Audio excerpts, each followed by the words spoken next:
You're listening to Three's A Crowd, the North East Footy Podcast, with Rye for Borough, Steve for Newcastle United, and Ted for Sunderland.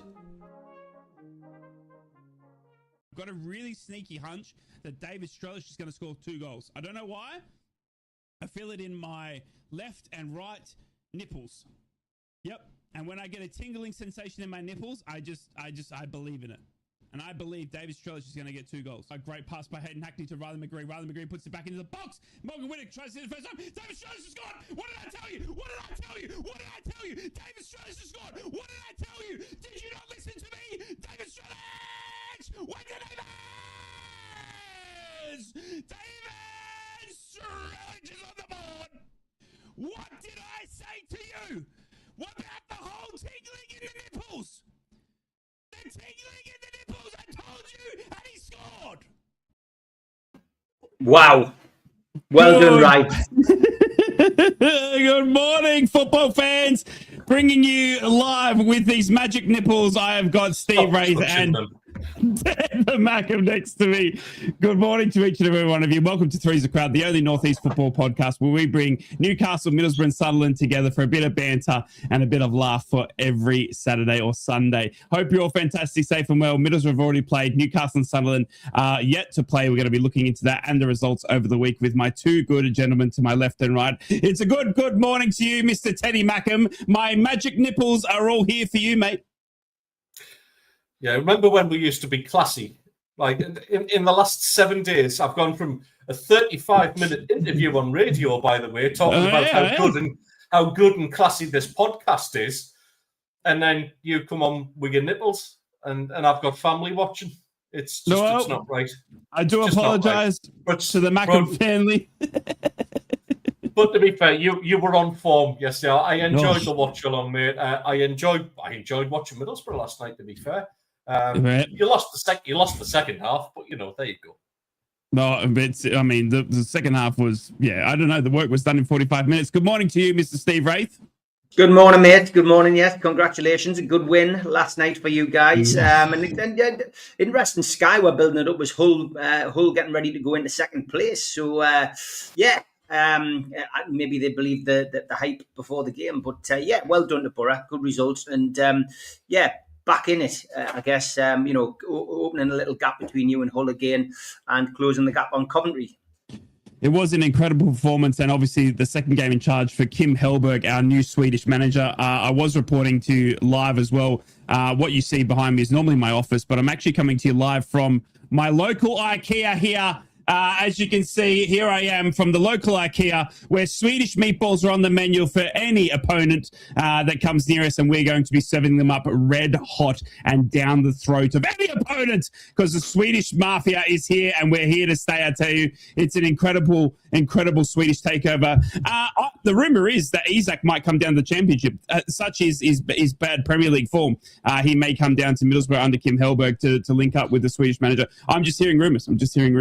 Let's start it off with Middlesbrough last night. A fantastic performance in the first 45 minutes, scoring 4 goals to zip. Obviously, the second half was a different story where Hull would get a penalty. They would convert that, and the final score would be 4-1 in absolute torrential rain, lads. I don't know if, Steve, if you've... how you've managed to keep dry, if that's what the rain last week against Derby County for Middlesbrough was torrential. Last night was torrential. If that hasn't stopped, mate, I'm surprised you haven't swum into the local pod.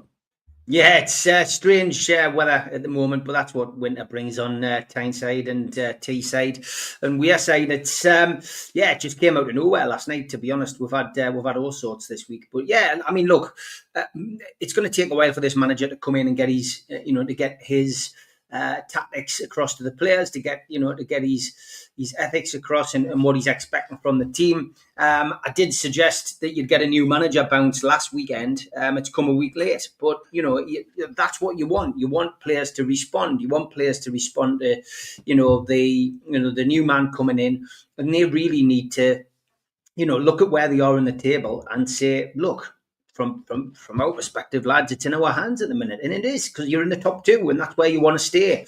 I think Coventry, unless they have a massive collapse, will win the league. I think they're already showing signs of a team that could go to that elusive 100-point margin and probably go through the whole season, almost unbeaten from now till end. But I think Middlesbrough have got it in their hands, And we all saw what happened with Sunderland last year. Sunderland did drop away, but what they cleverly did last year was essentially protect the players for the playoffs.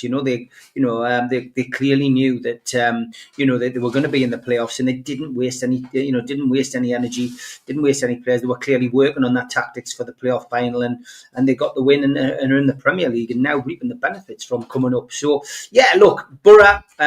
We've said it since the start of the season. Would love to see Middlesbrough, Sunderland, Newcastle in the same league. It will be fantastic for the North East, fantastic with North East football.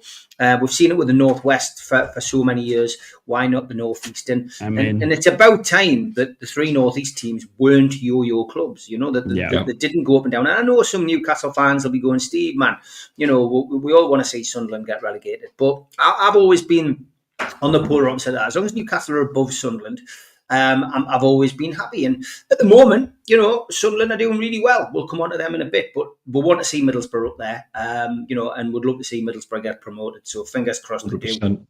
Keep putting up the fight, lads. That's what you got to do. That's all we got to do. It's a long old slog in the championship. We've got 3 games in a week. Again, obviously, Middlesbrough away to Charlton midweek. But what a performance it was last night in the wet, Teddy boy. I mean, Noah has been... That first 45 minutes, mate, was probably the best football I've seen Middlesbrough play in a very long time. And I cannot remember sitting there at halftime just being speechless. I mean, I'm a man of many a word. And I could not remember a time of sitting there after 45 minutes going, what the heck has just happened? I mean, we had all of the writing on the wall. Rob Edwards left for Wolves. We've managed to get Kim Hellberg in, the Swedish manager, unproven in the English game, much like Regis last season, where you were going in with the unknown. 2 games in, mate, and we've beaten Derby County and Hull City. Yeah, I mean, it's like I commented on your watch along yesterday, which I really enjoyed. I particularly enjoyed that first half. I thought they were excellent. Oh. What I said at the time was they were very neat and tidy at the back. They were so sharp to every challenge in midfield, and that game was won in midfield for me. I know, obviously, Stranic got on the score sheet and all that, and you took your chance as well, but the midfield for me were just superb yesterday, especially that first half. Like I say, even second challenges and loose balls, they were just first on everything. They were seizing on any kind of miscontrol from the Hull City players, and Hayden Hackney quite rightly justifying the kind of price tag that's being talked about. That's it, up front as well. Took their chances superbly well. The finish from Stranic, he made that look a lot easier than what that chance was, because he really had to make time for himself to do it as well. McGree's goal as well, I thought was excellent. Just the way he sort of, to dig it out of his feet. Again, this is, you're talking technique here for players. To dig it out of his feet the way he did, and just to kind of like almost catch up with the outside of his left foot. It was the only gap he had to aim at. And he took it as well as any striker in the Championship or in the Premier League. It was just excellent, mate.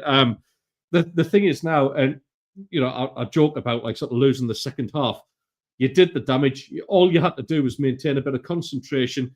For me, it was a very soft penalty that you conceded. I don't think it was a penalty personally. I think it was very much played for. But obviously, with the absence of VAR, it's not going to get overturned. But you did a professional job in the second half. There's no need to go hell for leather. It's going to take some catching Coventry with the goal difference now anyway. It's all about points. And when you're in this position, when you're playing that Friday night game, you just got to make sure you get your result. Now the pressure goes back to Coventry to maintain their points difference. And to be honest, I said it yesterday, and I think I might have mentioned on the show previously, I just feel like Coventry are going to slip at some point. And just like what Sheffield United did last season, where they just slipped down into third, couldn't get back into the automatic spots. That's going to happen. And when you look at like the likes of Scotty Parker, who's under pressure at Burnley, yep, they've got to be looking at somebody like Frankie Lampard going, right, we're in the mire. We may as well go and get Frankie Lampard, maybe get a couple of his Coventry players in the January window. if we get relegated, then we've got a good championship manager to try and take us back up. But in the meantime, he looks like he's destined for a Premier League kind of job. They'll either lose him to a Premier League side, or I think Coventry will slip up ultimately anyway. So you've just got to go about your business and pick up the wins like what you have done in the last 2 games. Very contrasting games. You blew them away yesterday and that first half with great football. The Derby County one was more of a Grafton win. If you've got those 2 kinds of wins in you, Middlesbrough are on a really, really good path, mate. I was very, very impressed with that first half. No, honestly, it was incredible. And if that's the type of football that Middlesbrough fans can expect under Kim Hellberg, we are in for a very, very exciting. And honestly, Rob Edwards might have given us a bit of a favour, because I don't think a Rob Edwards style of football gets us a win last night. I think we come away with a draw. I don't think we score 4 goals in the first half. I think Kim Hellberg set us up tactically. I mean, he brought in Alex Gilbert, his first start of the season. We haven't seen Alex Gilbert for a good 12 to 16 months. And we had, obviously Alan Brown, the loanee from Sunderland, he was out ill. We had Matty Target in a makeshift, back 4. And Alex Gilbert comes in and just plays like Perlo. It was incredible what they've seen with him and made him into a defensive midfielder. And I haven't seen that much of a capitulation, apart from England, who are doing exactly the same thing. 2 for 95, if anyone's watching from home. Hey, 2 for 95. Hey, Mitchy Starkey. Righto, we've got to move on quickly. We've got too much football to talk about. Club football is here. We have got a massive, massive game in Sunderland taking on Man City this afternoon. I'm excited for this one, Teddy boy, because you're obviously away from home. You're going to the Etihad. This, for me, is a very, very good, and I keep saying this isn't for me. It's exciting for me to see Regis go up against the likes of Pep. Pep, for me, over the past 5 years or so, is the best manager in the world. It's the way we saw it down in championship level. Obviously, Middlesbrough have been bouncing down the championship, but every team in the championship deployed this 4-2-3-1 from Pep Guardiola. Everyone started playing it out from the back from Pep Guardiola. I mean, his style of football, his tactics, his mind changed the way football was shaped. He now comes up at home against Sunderland in a brand new team, and I'm excited to see the battle of Regis and Pep. We saw Sunderland match it with Arsenal, obviously going 2 goals down, managed to bring that back. How are you seeing this one play out? Because I think this one's more exciting than fans are giving it time for. Well, first of all, happy birthday or bon anniversaire to Regis Lebris, who hits 50 today. So nice way to celebrate your birthday is a trip to the Empty Had and go and take on one of the greatest teams in Europe at this moment in time. Yeah. Excuse me. You got two of them back to back, actually, yeah. No, we've played Liverpool already, mate. Oh, you nearly got me. You nearly got me.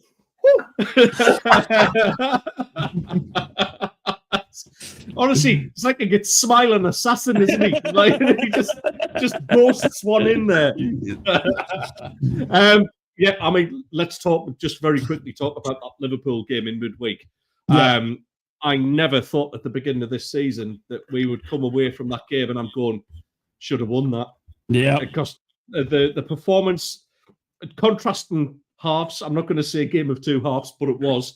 The first half, as Regis said, we couldn't believe how much time we had to actually play our football. And that was nice to see, to be honest, because we've been up against it in such a counter-attacking side all season. To see us actually being given freedom to use the ball a bit is almost a little bit of a comfort, because now we know we've got that in our game and we can actually knock the ball around a little bit. I thought that first half we were exceptional against Liverpool. I thought Alderete in particular, I know Isaac's on a bad run of form at this moment in time, but he's still a top talent. But to be honest, Alderete absolutely had him on toast all game. I thought he was absolutely wonderful. And Alderete going into this game and upping the stakes even further to take on somebody like Haaland with the form and the confidence he's got at this moment in time, he must be relishing that he got another wicket, obviously. Go on, very quickly. Tell us what's the score. Crawley bowled out 44. He's gone. It's 3 for 97. Michael Nessa's gotten 2. Brilliant. Oh, anyway, he's stopped on. back to the sport of kings. Yeah, listen, defensively, I thought we were excellent, and we had to be in the second half because Liverpool threw a lot at us. Could have nicked it.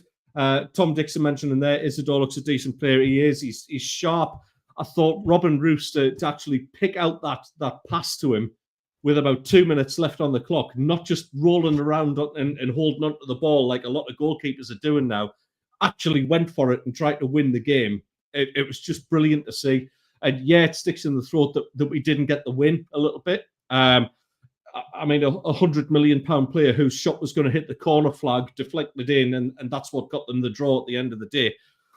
I just thought it was a massive, massive performance, and fair play to Luke O'Nien making his Premier League debut. Oh, how good was that? It was emotional, wasn't it? Do you know what it was? And I got a bit choked seeing his interview after, because that lad was playing non-league football 10 years ago, being told by every club he's ever been at that he isn't good enough.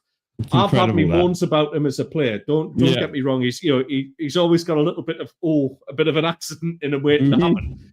But I'll tell you what a testament to work ethic and being a professional and just being a good guy, a really good guy to have around. He mentioned in his interview about the importance of Simon Moore, the goalkeeper from last season. He only played 4 games all season.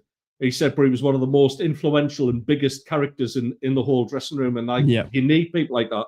I hope to God we keep him on in some sort of coaching capacity. Because I think for young players looking at that, you need somebody like a Luke O'Nien to learn from, who's had the rejection in his career, and then coming on and making his debut on the left wing against the Premier League champions. Just brilliant. A wonderful, wonderful story. Today's game, much of the same. I don't know what to expect, to be honest. I don't know what to expect out of the lineups. Does Regis Labrise go and rest Siddiqui or Xhaka or both? Because obviously one yellow card away from being suspended from the derby, it's a bit of a concern. Although I will say that their discipline against Liverpool was absolutely outstanding. I was expecting him to get one. I thought Siddiqui was going to get one in the first couple of minutes, but he behaved himself, and to not pick up a yellow card in that kind of battle where you are having to put your foot in against Liverpool because they've got extremely talented players, and to show that discipline and maturity, I'm so impressed with that. So yeah, listen, it remains to be seen what we've got in terms of starting up top today, starting on the pitch rather. Up top, I can see Brobby maybe keeping his place in the starting lineup. I thought it was quite a nice contrast that we had there, where Brobby was kind of a little bit of a battering ram against the likes of Konate, and then obviously bring the pace of Isidore onto that as well. So we might go for a little bit of the same kind of thing today. Defensive-wise, as long as we're keeping that same sort of lineup, it'll be 5 at the back again today, no question about it. You don't go to the Etihad and play 4 at the back. Let's not be silly about it. But if they keep that same sort of defensive discipline, I fancy us to shut out Haaland today. I really do. I think we've got that in us. You might have to put 2 men on him, but yeah, we're going to give them a game today. This is why we want to be in the Premier League. We want games like this. We want to see a game against Liverpool, a game against Man City, and then going in for me, what is the biggest derby in the Premier League, and that's where we feel where we belong. That's where we want to stay as well. It's just happy times. I think that's obviously one that's been on everyone's lips, hasn't it? When Sunderland got promoted, it was looking out for this next week's fixture. I mean, Man City's a massive game. You're coming up against the likes of Liverpool, but the battle of Newcastle versus Sunderland is something that I think the North East has been missing. And I think you're about to see how big the North East can be in the next couple of weeks, especially with Newcastle. I mean, I've experienced it once in the FA Cup where we were obviously on our previous show, and I cannot wait to sit here as a popcorn eater and watch it unfold over the next week. I just want to take you back though, Teddy, just quickly before we obviously look forward in the next moment to that Bournemouth game, mate. The ability for Sunderland to keep coming back from being behind is incredible. I was watching, obviously, Middlesbrough at the same time. I had people coming in saying, Sunderland are 2-0 down. And all of a sudden, Bournemouth have given up a 2-goal lead to let it go back to 3-2. They also got red carded as well. Iraola going around as one of the upcoming managers, someone that they said should have gotten the Tottenham job over Thomas Frank as well. And you've managed to take 3 points off Bournemouth as well. I mean, we keep talking about do we start believing? Do we start thinking? I mean, these results are not becoming flukes. To come back 2-0 down against Bournemouth, mate, that must have been some performance.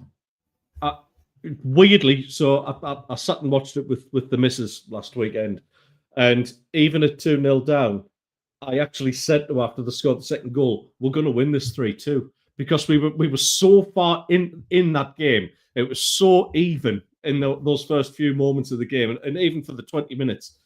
It was it was just incredible to watch. You just didn't doubt it for a minute. I was really, really impressed in terms of the fight and just the way they're taking their chances as well. It's unbelievable. But for me, to answer your question, mate, do we start believing?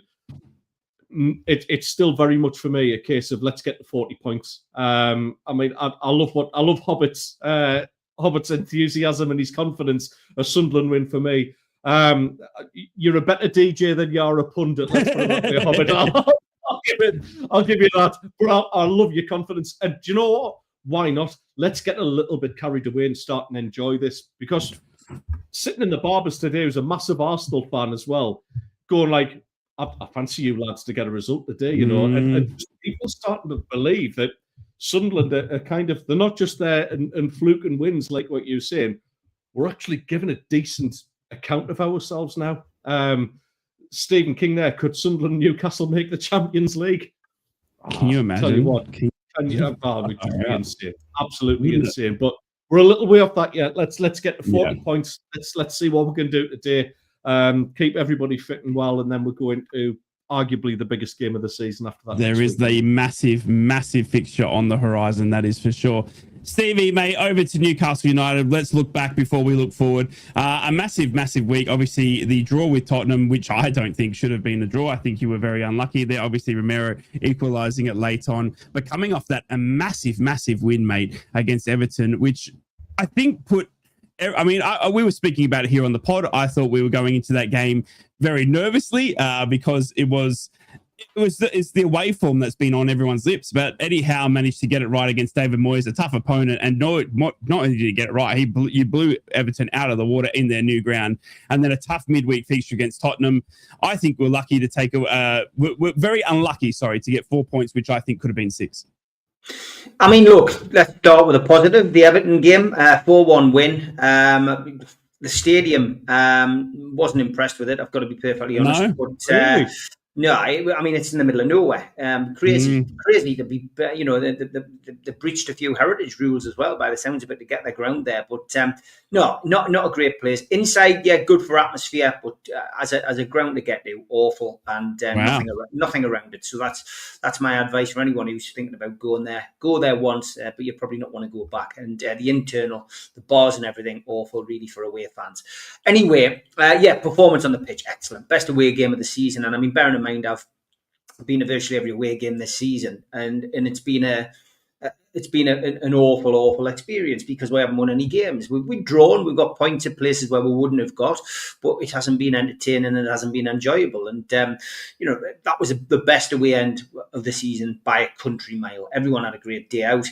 Some great performances. Got to pick out Malik Chow for his 2 goals, but his defensive performance as well, and ultimately. Voldemort again, because he's ploughed a lone furrow since the start of the season. He was excellent, but a return to form for your wingers as well as always great. Barnes has been exceptional, and for me, a great performance. Then we got to midweek, and I'm not going to be too critical of the lads. We all felt we would win that game. I wasn't as confident as some of the Newcastle fans on my podcast who were, predicting 3s and 4s.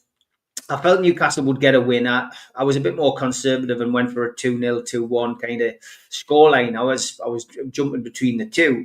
And in all intents and purposes, Newcastle should have got that. Unfortunately, they came up against a Spurs side that had a bad weekend and had decided to come and shut up shop They came up and settled for a point. Newcastle, on reflection after watching it back on TV, were definitely the better team, but there's nothing you can do when a player like Romero scores 2 goals like that. We can be critical. You can pick out a defender and Dan Burn and say maybe he should have got across quicker. You can pick out Aaron Ramsdale for a poor punch, which then led to the goal. Controversy in the game as well, because I personally, even as a Newcastle fan, didn't feel that was a penalty. Then when you sit and watch, you read the rules that were put up on the TV coverage, it is a penalty. But the problem is that there's no consistency in refereeing, so that's why there's always controversy around this. If every time a defender wasn't looking at the ball and put his arms around a defender and wrestled a forward, somebody in the box from the opposition team wrestled into the ground, we would have a penalty or 2 every single game. And it's the consistency. You either do it or you don't do it. So my point is here that I don't think it was a penalty, but of course by the letter of the law it was. So the referee was overruled. Newcastle 2-1 up and on the balance of play deserved it. But then the second goal, Malik Chow was wrestled to the ground in exactly the same way by one of the Spurs players, which put him off kilter. He probably could have marked Romero and probably would have got the ball. I know ifs and buts and ifs and ands are pots and pans, but he then has to get up, and as Romero is shaping up for his shinned overhead free kick, Chow's just getting back into position. So, listen, I think Eddie Howe described it perfectly yesterday. In football is a set of random events. You can't play. You can't play football without it. It happens, unfortunately. Freak goals happen. Things happen like that, and that's what happened on Wednesday night. Would I have took 7 points from Man City at home, Everton away, and Spurs at home? Of course I would have. 7 out of 9 points. That's a great return. Bearing in mind as well, Newcastle couldn't win an away game. It's good. It's great, Yeah. My prediction, I think I saw a comment on probably last week's stream from a Sunderland fan saying, Steve Wraith predicted Newcastle would be above Sunderland. How's that working out? I genuinely thought we would get 9 points out of those 3 games. We got 7. We've fallen short. We win today, and Sunderland get beat. Newcastle's a point behind Sunderland going into the derby. At the grand scheme of things, it doesn't matter, because I genuinely always say on here that it's what happens at the end of the season. Whoever's above, if Newcastle's above Sunderland or Sunderland's above Newcastle, they've deserved it, and it's what happens in May. So, and I know most Sunderland and Newcastle fans will feel the same. But yeah, 7 out of 9 points is great. I think Sunderland fans will be a little bit more concerned, only a little bit more, because they are playing well, even though they've played nobody yet. But they are playing well. They won't be worried. They won't be worried about us, but there'll be a tiny little bit of concern that, hold on a minute, Newcastle's got their mojo back. We've got to win today. If we win comprehensively today and get a win, we go to Leverkusen. If we can get a result in Leverkusen, which isn't out of the question, we then go into the derby, unbeaten in 5, and that's a big plus. But it's all on today's game for me. We need to win today, a comprehensive win today, make up for the disappointment of a draw against Spurs midweek, and then on to the big one next Sunday. We're coming up for halfway point of our magnificent podcast, where we're going to get everyone's favourite troll of the week out. But before we do, Steve, obviously there were talks in last week's podcast about the return of Wissa. We still haven't seen him appear for Tottenham or Everton. Is there a chance today? Do you know any inside knowledge?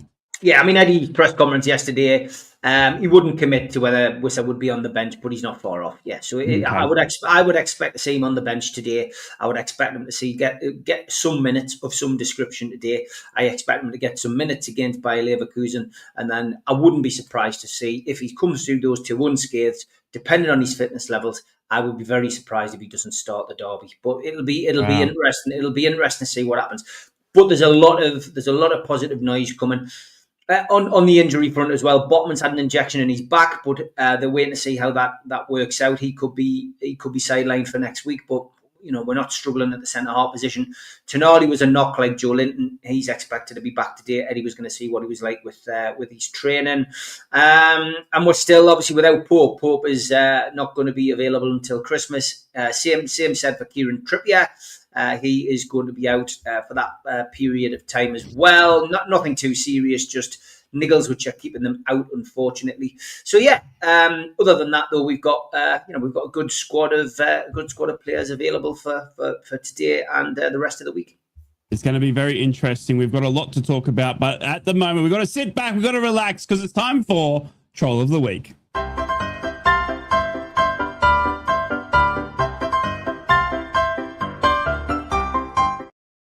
And thanks to everybody for sending them in. Just to make sure, as a little bit of a disclaimer, none of us support any of these views, which you will see in Tweet of the Week.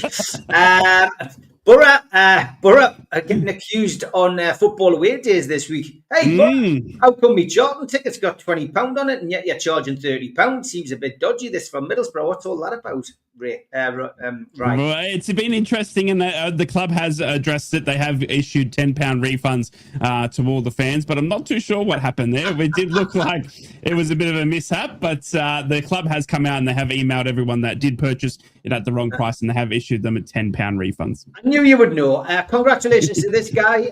His Wolves have still not scored a goal since Rob Edwards became head coach, and it has now been over 8 hours of Premier League football since the last goal. He's doing well. Magical performance, that Rob Edwards. I knew you'd enjoy that. Congratulations to my old pal who's got a job this week as well. Geordie Sikh, he's captain of the Indian Navy submarine called Gandhi Underwater. So well done, son. Congratulations to him. And away fans must be pitch side. Premier League clubs agree. This was reported in the news. How on earth are Newcastle and Sunderland still getting away with this rubbish? The 44 not very happy about our away ends. Tough, mate. Tough is what I say. Tough, exactly. Football away days off to Wembley. Can we guess who was on my football shirt? Stephen replied, "She looks young," so Adam Johnson. And great run. Well done to Ryan Giggs, who crossed the line in just over 47 minutes. I personally think he crossed the line when he was shagging his sister-in-law behind his brother's back. And not everyone, remember, will be stuffing a bird this Christmas, lads. Keep rubbing. The genie will pop out shortly. That's my Christmas present. Jesus Christ.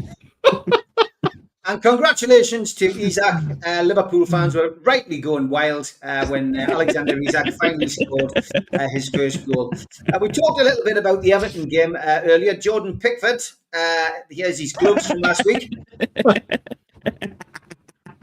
And the Manager of the Month award has changed a lot, lads. Kevin Keegan in the 90s. Anyhow now. Wow. And Mark Slavin, this was a great spot, son. Now then, son, lift your arm and extend your middle finger. Bottom right. Excellent.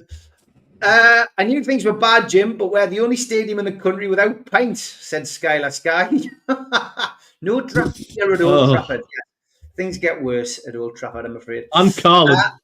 Missiles thrown from young boys, fans, says Jay. And Josh Williams replied, Prince William's team versus Prince Andrew's team was always going to be tasty after recent events.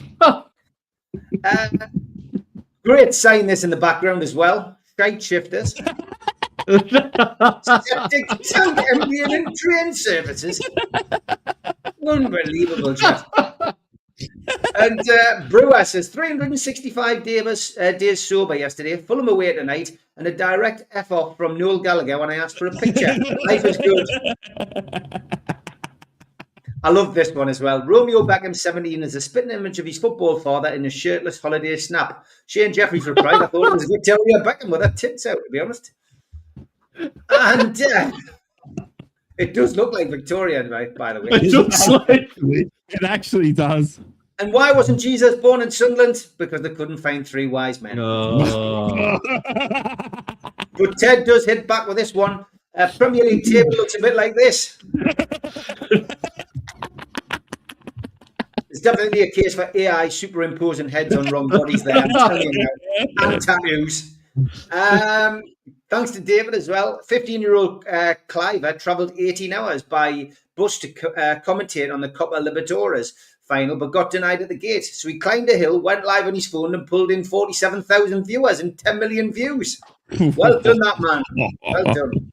Well done. I love collections, shirt collections. I'm sure lots of you out there do keep your shirts, your old shirts, and have probably got a few. Bruno Gamora shared this on his socials yesterday. Not for selling. What a collection there, by the way. God. You'll have to go and look on there. Go and zoom in on some of the names that he's collected. Pele and Neymar as well. He's got some brilliant ones in there. Wow. Excellent stuff. He's not selling them, he says. He's got an Isaac one. Is he not selling that one? I'm probably going to burn that. Christmas is coming as well, lads, but we'll not be seeing Pierce Brosnan.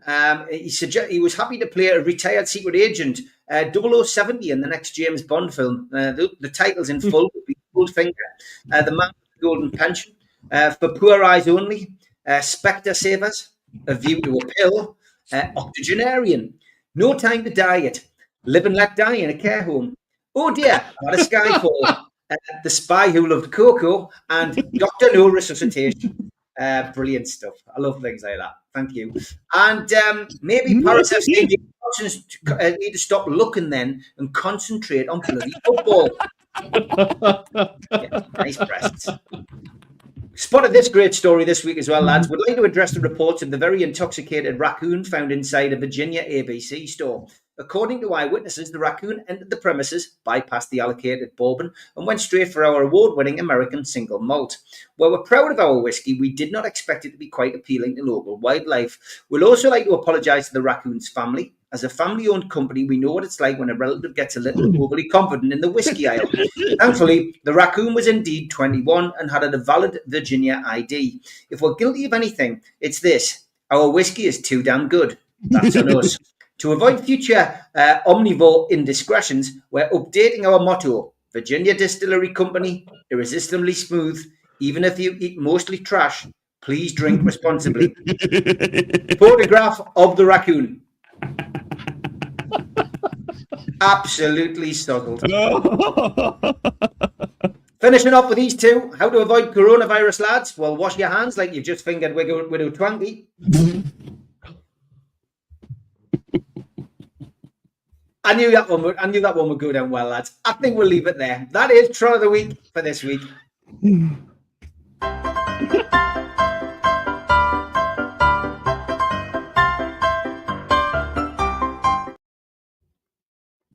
Welcome back to Three's a Crowd, the very last Three's a Crowd before we're cancelled and taken off by YouTube officials. I love each and every one of you. Goodbye, monetization. I hope you're all fantastic, safe and well. Thank you so much for everyone joining us. Make sure to check out at Steve Wraith at NUFC Matters for all your Newcastle news, at Ted the Mackin for anything Sunderland, and me at Invictus for Middlesbrough. We bring the three North East clubs together for a bit of laugh, bit of banter every week right here on Three's a Crowd. We're going to be looking forward now. We've looked back in the first half. It's time to look forward, and on the horizon is a massive, massive derby. I sit in the middle of two eagerly nervous men who are taking on each other in the 14th of December. Lads, one question that I just wanted to pose to you very quickly, and it was something that was brought up midweek for another football game. When it comes to the derby, now obviously the fan bases, I think obviously being from the area, Sunderland versus Newcastle, they understand it, they get it. But when you've got such big teams with a massive influx of internationally based players, do they understand, or do you think they connect with the derby as much as the fans? And it's a good question, I thought, and I'll come to you first, Teddy Boy, because Sunderland have had an influx of internationally based players. Obviously, we saw you spend 170 odd mil in the summer transfer window. You haven't got any real talent starting, apart from Chris Rigg, who would probably understand it maybe. But there's no real players out there. You know, you've got Jordan Pickford, obviously at Everton, that understand what it means to be taking on Sunderland versus Newcastle. Do you think that is lost because of the internationally based players, or do you think it's just something that because of it's modern football?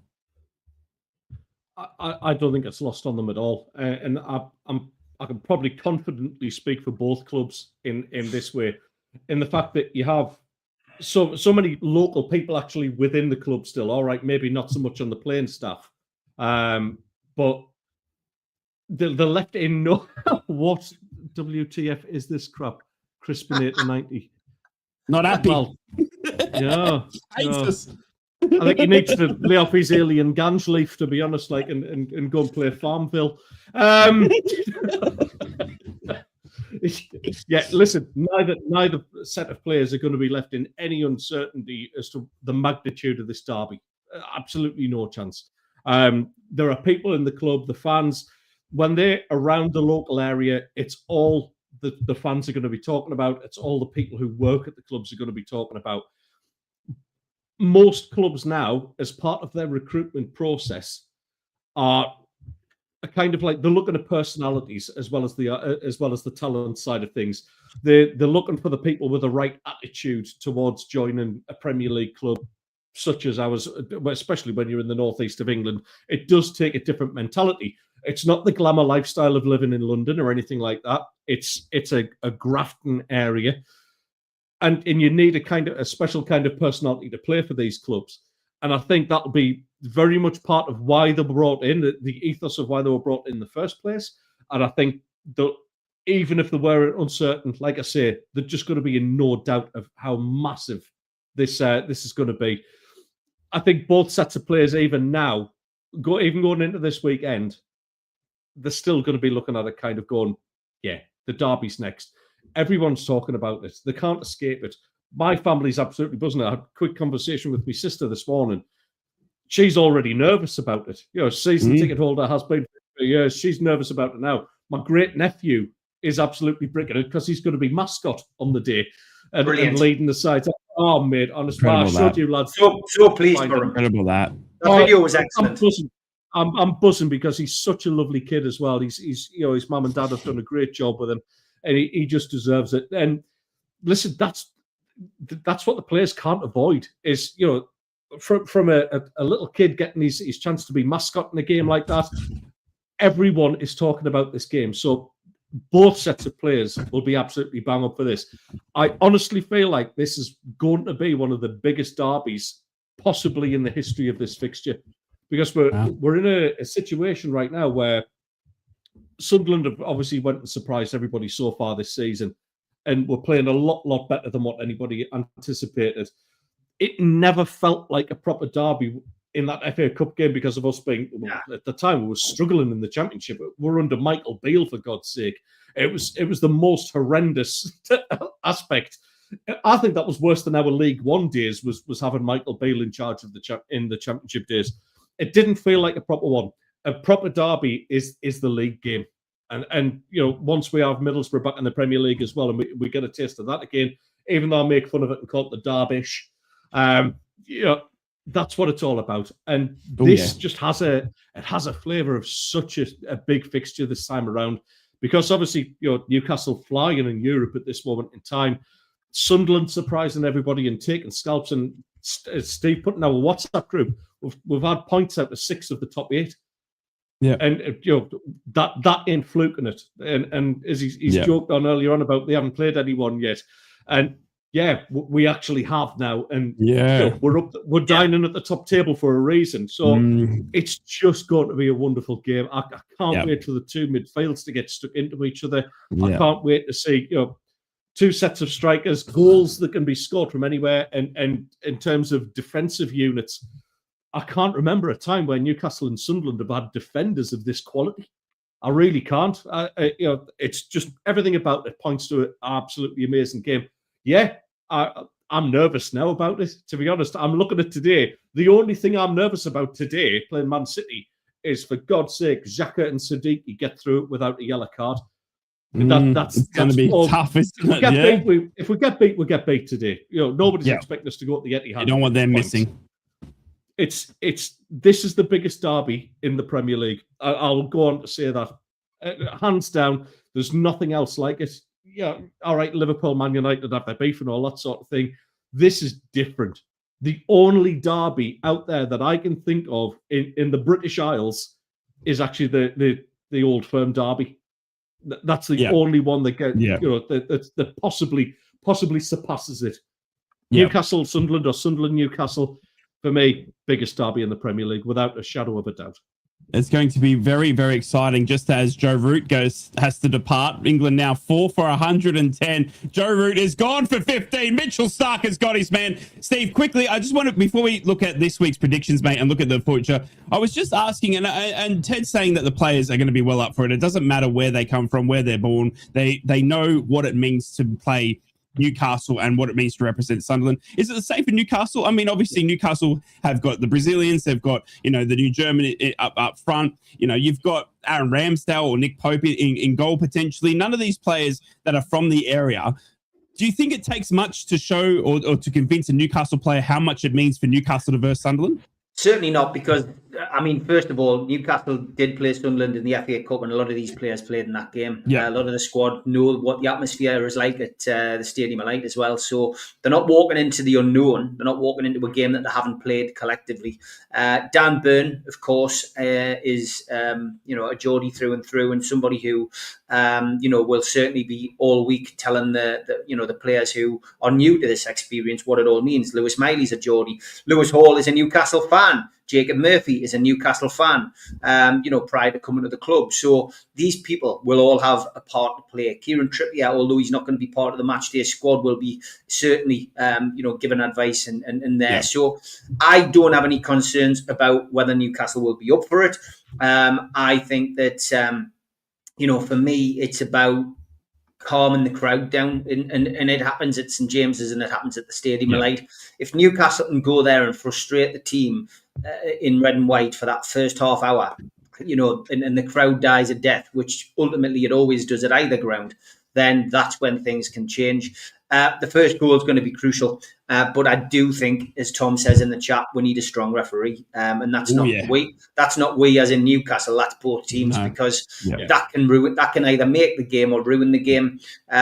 What we don't really want to see, let's face it, is players getting booked in the first 5 minutes. I think let it go for a bit and see how it goes. And if it does get out of control, then you start booking. But if the first challenge on that derby gets a booking, it's going to spoil the game. And there will be sending. I've not changed my mind. I do think it'll be very tight.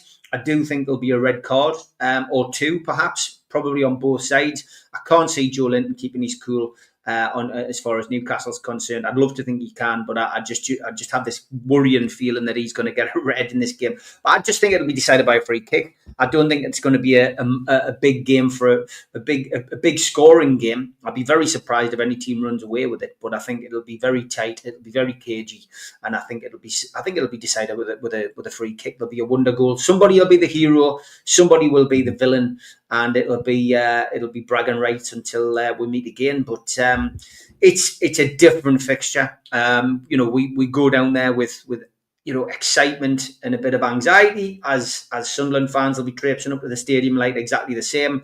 But it's if we can if Sunderland get beat today, and there's no guarantee that's going to happen.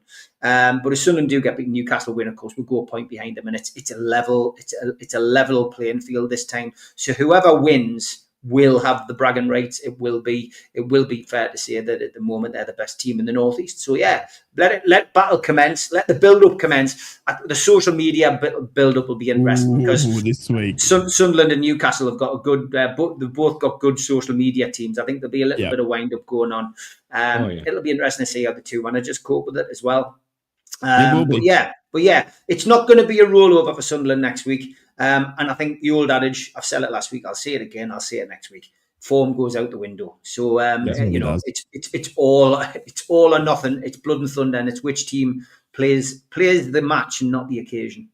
It's going to be very, very interesting. Make sure you tune into Three's a Crowd next week, where we'll have the Derby special. We'll have the two men on my left and right going at each other, and we'll be previewing this game, one of the biggest ones of the season, especially for this North East Football Baseball Club podcast. It's going to be absolutely incredible, and I cannot wait to talk about that one further next week. Lads, we got some football in between now and then. We are in the middle of December. The fixtures are coming thick and fast. Newcastle are going to a 3-game week, as are Middlesbrough. Sunderland are playing Man City today. Let's look at excuse me, let's look at Sunderland first. They are taking on Man City today. I want to get some predictions from you lads. It's a quiet week in terms of for Sunderland, Teddy boy. Obviously only the one game and then into the derby. Can you believe it? It's here on the doorstep. But a massive, massive step to get past Man City at the Etihad today, mate. Yeah, it is. And I think this is the one where nobody expects us to get any points out of this one. You almost write this one off as Man City can absolutely destroy teams.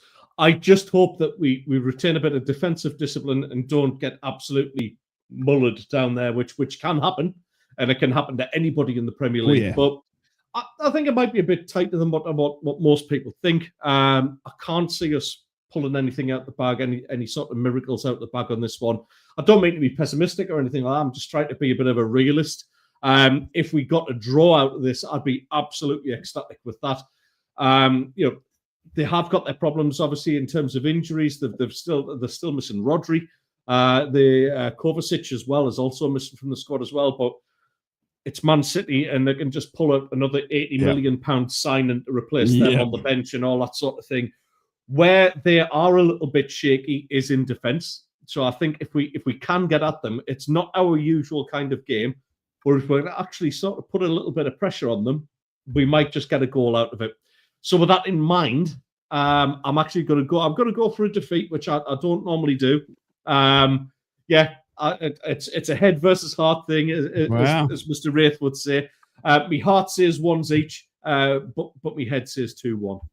I'm going for a 2-2 I'm going for 2-2. I think it's obviously what we saw against Arsenal. Really? I think that Sunderland can get up, and I think there's going to be goals in this one. I think both defenses are going to be tested. I think Erling Haaland is a man you can't stop, but I still think Sunderland have the ability to break down Man City on the counter. Stevie, obviously a tough test for Sunderland this afternoon at Man City. You're fresh off a Man City victory.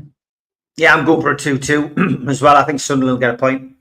Man City are leaking goals. Look at that game against Fulham midweek, 5-4. Yeah. Absolutely ludicrous. It really was. Look, we've been tortured at Man City. We've never won at the Etihad.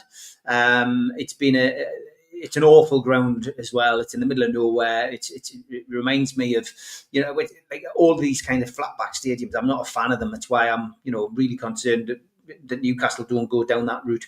But yeah, for me, I just think it's one of them games where Sunderland they seem to be rising to the occasion, and they haven't got any fear. And it can all go to pot. It can be the most fragile of things, confidence. And if City do get that early lead, they love scoring early.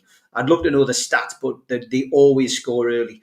And if Sunderland concede a goal early, Man City can get that second, then it could all go pear shaped. But watching both teams in recent weeks, I still think there's a point there for Sunderland. I think they'll get something. So 2-2. We're going for 2 draws and a loss there. The only one. You are. We both think 2-2, and the Sunderland fans gone for a loss. But it'll be interesting to see, and it's going to be a tantalising fixture, that's for sure. Let's move on to Newcastle. They've got 2 games this week. Stevie Wraith, before the derby, mate. You're obviously Burnley today. And an interesting one for me before we talk about Leverkusen as well was Burnley's manager Scott Parker coming out midweek saying that, and I quote, "The mental toughness of my squad is there. I think they are a tough bunch of group. They're a tough group and they are mentally strong. But I feel like it still won't be enough." That's a harsh thing for a manager to be saying about his players so early into the season, saying that mentally, I think you lads are tough, but I still don't think it's going to be enough. Yeah, he's a realist. He's been here before, Scott Parker. I think that's the thing. And he'll be looking for a reaction from his team. The one shining light this season so far has been our former keeper, Martin Dubravka, who will get a great reception today. But yeah, it's tough. This isn't again, there is no easy game in the Premier League. If you let your standards drop, there is no easy game. Burnley won't roll over. I think they've only won once on the road, and it was a 3-2 win at Wolves. They've lost the rest comprehensively. I think they've scored something like 6 or 7 goals on the road. They've conceded 21. This game is there for the taking for Newcastle, but Newcastle have got to turn up. It'll be interesting to see what Eddie does with his squad rotation. We've got a really great opportunity here. I think a lot of us would hope that he doesn't rotate too much. You would expect if Tonali's fit, he'll come back in, and he will probably replace. He was injured in that game. I think he'll come in. I think he might play Bruno, Miley, and Bruno, Tonali, and Joe Linton midweek against Bayer Leverkusen. So I'm going to go for Bruno to come back in, Miley, and Tonali, and I think he'll rest Joe Linton today. So I think Joe Linton will play Wednesday. But yeah, I just think he will go for a change. I think he'd stick with Barnes on the left. I think he may play Elanga on the right. And I think he'll play Voldemar up front. Hopefully, Wissa's on the bench. But I am going to go for a 2-1 win. I'm not confident we're going to knock these for 6. But I'm going to go for a win nonetheless. 2-1 to Newcastle. I'm going for a 5-1 victory to Newcastle against Burnley. I'm that confident. I think you're going to blow them out of the park. I think Scott Parker, I don't think that message is going to come across well with the players. It hasn't sit well with the fans. Teddy boy, Newcastle taking on Burnley today at home. Yeah, I think this is the farewell to Scott Parker. It's quite an irony that he's probably going to get sacked after playing against one of his former clubs. I just can't see Burnley getting anything out of this, mate. They actually do all right in terms of scoring goals. That they don't often get by a nil scoreline. So I'll do them a favour. I'm going to agree with Baxter there. I'm going to go for 3-1 to the Geordies. 3-1 to the Geordies. All right. And then quickly looking ahead, Champions League fixture again, Stevie, in midweek. Leverkusen, you're away for Leverkusen. It's a tough old trip to any team in the Champions League, but obviously Leverkusen posing a different type of game for you again midweek. And what you hope, as you were saying, is going to give some more minutes to Wissa if he is on the bench today. But it's a tough test before coming back home for the derby. Yeah, I mean, I'm setting off. I'm going across to Leverkusen. I'm looking forward to that. It'll be a tough game. For me though, this is one of our winnable games. If we can turn up on that night, we can get 3 points out there. We need somebody to score goals on a regular basis up front. Though we need to be able to change Voldemar and Wissa. That's the big hope, and Eddie's keen for us not to put too much pressure on Wissa's shoulders. It's virtually impossible, But we need to have the capability of being able to change things up front. If we've got that today, and we've got that on Wednesday, then I genuinely think that we can probably get some kind of result. We can get a win on Wednesday night, but it's all dependent on today's game and if Wissa does play. So I am going to go for a 2-2 draw on Wednesday, which a point wouldn't be bad. It almost securing our places in the playoffs, and it means our Champions League journey continues. I picked a ones each for the midweek draw. Teddy boy, Leverkusen at home to Newcastle in what is a tough midweek feature in front of the inaugural massive derby on the following weekend.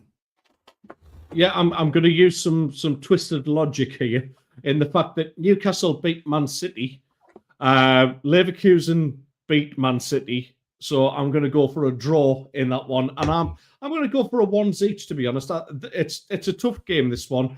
Like I say though, Newcastle just going so well in Europe at the minute, and they seem to have kind of got the mentality to play these European sides. Leverkusen are no duck eggs, they have had a big turnaround in players, obviously. Ten Hag obviously doing his best to turn them into a top 10 team, like where he did with Manchester United.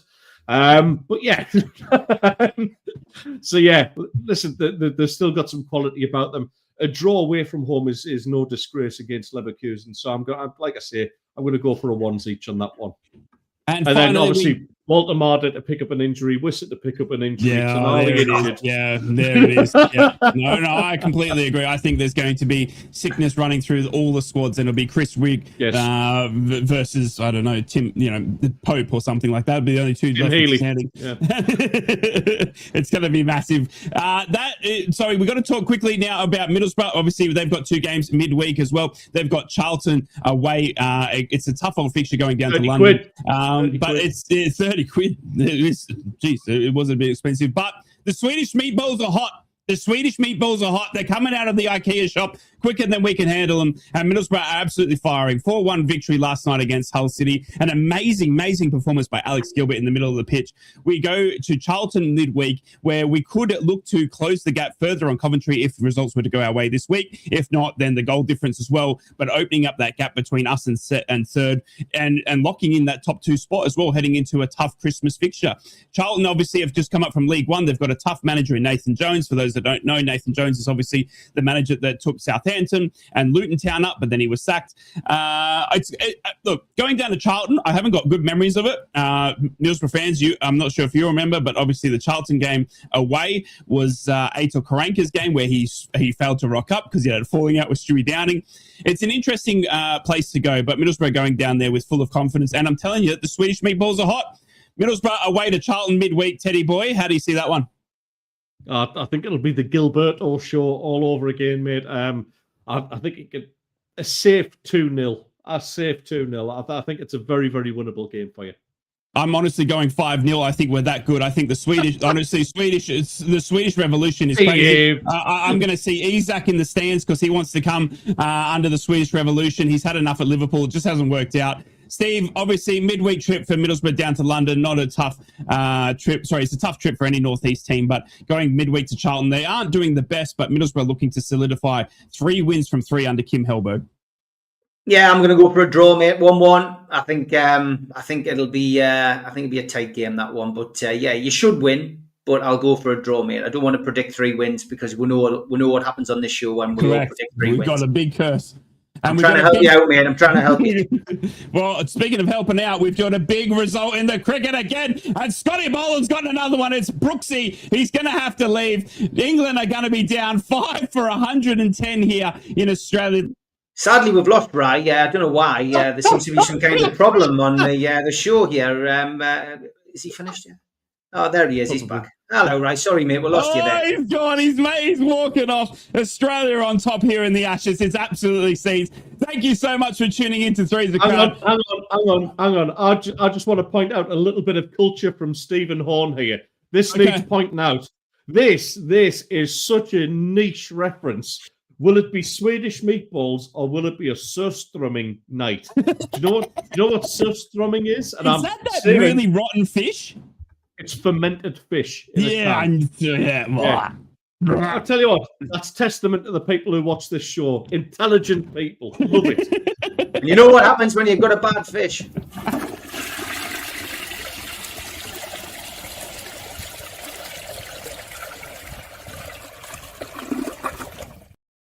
That's England's cricket hopes. That was Australia that was going down the other way. I have how unnecessarily long that is as well, that flush. Middlesbrough fans, have a fantastic trip to Charlton. Newcastle, you have got a tough trip with Burnley this afternoon. And then obviously Leverkusen, Sunderland, a good old safe trip down to Etihad. We have got a derby on the horizon right here on the North East Football Pod. We have got Newcastle taking on Sunderland this time next week. I cannot believe it. It's on our doorstep. We have got a lot to cover. Make sure you join us if you have enjoyed the pod. Thank you for tuning in. Hit the like button. Consider subscribing. We will see you all next week to preview the derby of all derbies. But for now, it's bye for now. Three's a Crowd podcast will return. That's not a threat. It's a promise.